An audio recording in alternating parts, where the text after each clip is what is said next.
Our place. I feel like they're a great example of a type of product that's very holiday focused, a gift that people buy. They buy it throughout the year, they've scaled a lot with us. And this is kind of just showing you what you can do, as well as like the value of utilizing a partner that can help you scale during peak season and help you kind of set up peak for success. So, like looking at the data points here, they have a two-person operations team managing 6 warehouses around the world with us. So that's amazing to see that they have been able to scale themselves outside of adding more people to their team and utilize a 3PL with 2 people. And I think they ship over 1 million packages. It has to be more than this. This was in 2024, but 1 million packages a year was what it was projected. So amazing to see that. And with the cutoff date, we're a little bit like later than most people, as well as like we receive inventory a little bit later than most people. So with the cutoff dates, they had an extra, each extra shipping day, they're making around $500,000 in revenue. So just amazing to see that customers are actually buying and they're actually aware of the stuff you're putting on your website, as well as like what the holiday cutoff date is. And they're able to really optimize on this and gain more customers than if they would have said, like, no, it's going to be there after the fact. Like, there are a lot of people doing a similar thing now. I think every product category is very saturated. So there's a lot of other options that if they didn't, someone else would have, or maybe someone would have bought it off of Amazon, which means that you guys would get lower margins. I'm always trying to pry from your guys' websites, but it does get to that sometimes. And our place also sells in stores. So there's also, you can still buy it in store. But again, we know that we're really focused on direct to consumer here. That's where you get the most bang for your buck. But those are things to think about, and just really cool with our place, seeing them scale, but be able to handle the massive holiday demand. And there'll be more data points about like how they process orders and whatnot that we'll talk about. But on the next slide, we'll talk about how Shippo powers a customer like our place with ShipBob. So with ShipBob, and with Shippo for our place. So in the US, they've expanded to 4+ warehouses. They use warehouses in the EU and UK, so those ones aren't noted here, but they're noted earlier. So they're automatically routed to the closest warehouse. This is really table stakes for any like WMS or 3PL that you use. It should be doing this. And they also have the wholesale as well that we handle. And we do the online wholesale as well. So a lot of times you can buy from Target.com, Nordstrom, Macy's, and all that stuff. And it's actually being fulfilled by a 3PL. So really awesome to see that omni-channel fulfillment from, of course, they're using 4 locations now. But if you're just starting out, like I know this kind of looks daunting. I'm just trying to show you what is possible. Most of you guys are just going to use 1 location, and that's still okay. But the power of it is that you could fulfill for so many other channels with this 1 location. I think that's the beauty of it, depending on where your customer shops or where is most convenient for them at that time. Because I think that also drives where we shop as well, because I will shop from brands in different ways.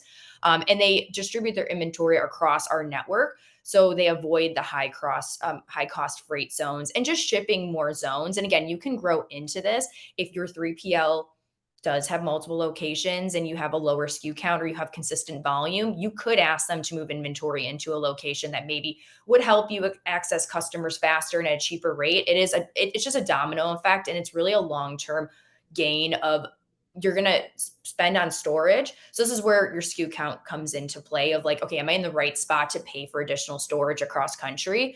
Or maybe you're just moving it, optimizing it to where is the best for your customer, but you are going to pay storage up front, but then you're optimizing for the cost. And I'm getting to where Shippo powers ShipBob here, but I wanted to add those tidbits too, because people do want to make cost-effective decisions right now, especially with tariffs. I think if you can move inventory closer to your customers in multiple locations and like you're able to do that, that's something you should check with your 3PL if you're able to do in the next couple months before Black Friday, Cyber Monday. But with Shippo powers the parcel shipping layer behind our carrier network. And so I think this is the best part about working with a 3PL or a WMS like ShipBob. So if you self-fulfill with ShipBob, you use our carrier accounts as well. I think that's the benefit of utilizing a 3PL. And I know a lot of people say, well, we have the best rates with FedEx or one carrier. And that might be true, but it really with Shippo and ShipBob, like it's unlimited the amount of carriers. We're adding carriers all the time. We have Amazon shipping, we have Viho doing local deliveries, and the big carriers as well as regional carriers. And so with ShipBob's algorithm as well as like Shippo's technology, we're able to shop the most cost effective and fastest way to get it to the customer. And so that's where these regional carriers come in. And what Andy talked about, if you really just rely on one carrier. You are just relying on them and their service. You never know, especially with Canada, there were strikes the last year. You just never know what's going to happen. And sometimes it's just a fluke. It's not even the holiday season and something happens. That's where you can change if you're using that carrier. Sometimes we turn off carriers for our whole network, but we're able to shop these regional carriers, which actually do reduce the cost. And most of the time, they're getting stuff there faster because they're not as overloaded as USPS. I think we've all seen. I'm sorry, USPS, but like I shop a lot, and I'm a seller on eBay and Mercari, so I see when things get stuck, and sometimes it just happens. That's just logistics, but Shippo really helps us to power and utilize so many different carriers that you wouldn't be able to use on your own. And since we ship millions of packages, and that's being like really shy of millions of packages a day, we're able to get the best rates, as well as the address validation, the label generation, and then we're API agnostic as well. And with them, the API just handles that surge. There's never ever been an issue. And we continue to scale our volume every year. We'll do a post peak webinar, probably like early December. And I'm sure we'll have data from last year that we talk about too. If you ever want to check on shipbob.com, there's a lot of times where we're tracking the data of our SLAs live during the holiday season. So you can really see year over year how much we've increased our volume as well as our capacity. And Shippo and ShipBob have been able to deliver just amazing carrier deals, as well as like everything's just been seamless for customers. And that's why we're able to rate shop. And that's why a lot of our customers have been able to offer just really fast shipping times. I think we'll talk about that in the next slide. Yeah, let's Yeah. go to the next slide because Yeah. this But data before, point's kind of crazy. yeah, before we jump though, that's one thing I wanted to kind of double down on is, I think this is a wonderful partnership because ShipBob is able to handle the really complex world of logistics, whereas we get to focus on the it's surprisingly complex world of shipping. We're the ones talking to the carriers. We're taking care of abstracting away all of the messy bits of talking to them and making it easier for partners like ShipBob to be able to do their jobs well. So I think it's a fantastic relationship. Yeah, we're it's been a relationship since I worked here, so it's been working amazing. And if a brand were to utilize our WMS in their warehouse, they would have access to all this technology as well as the integration. That's just a service we provide. So it's awesome to be able to offer it to other marketplaces as well as brands that self-fulfill. Our place outsources with us. We don't have a case study on this webinar that talks about in-house fulfillment. So we'll send an email out with this recording, but if you want more information on that, we can get you more information. This is just a brand that outsources with us. So the data points are kind of crazy. $2 million additional in holiday revenue for those extra couple days for the holiday cutoff that would still get there in time for Christmas. Just amazing to see from already a big brand.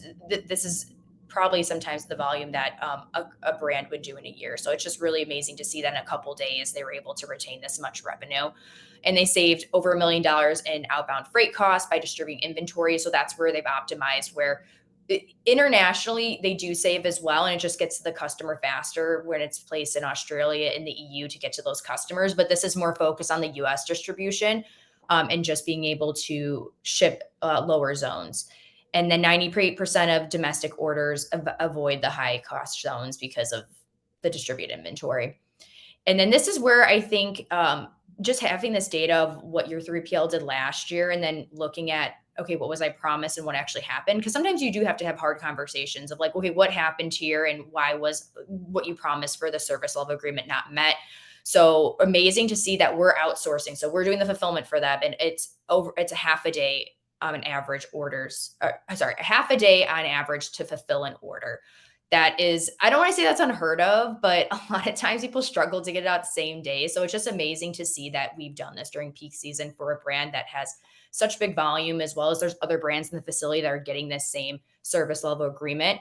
And then 2.5 days average delivery from warehouse to customer's door. So that really depends too on the carrier. I think that's why the carrier mix is great. And we're also doing things at ShipBob right now where we're actually zone skipping and moving it across country in our own trucks and then handing it off to the carrier. So we're avoiding a lot of the stops as well as congestion because it's our customers. And then we're ingesting it in a closer region to the carrier. So it reduces the zones.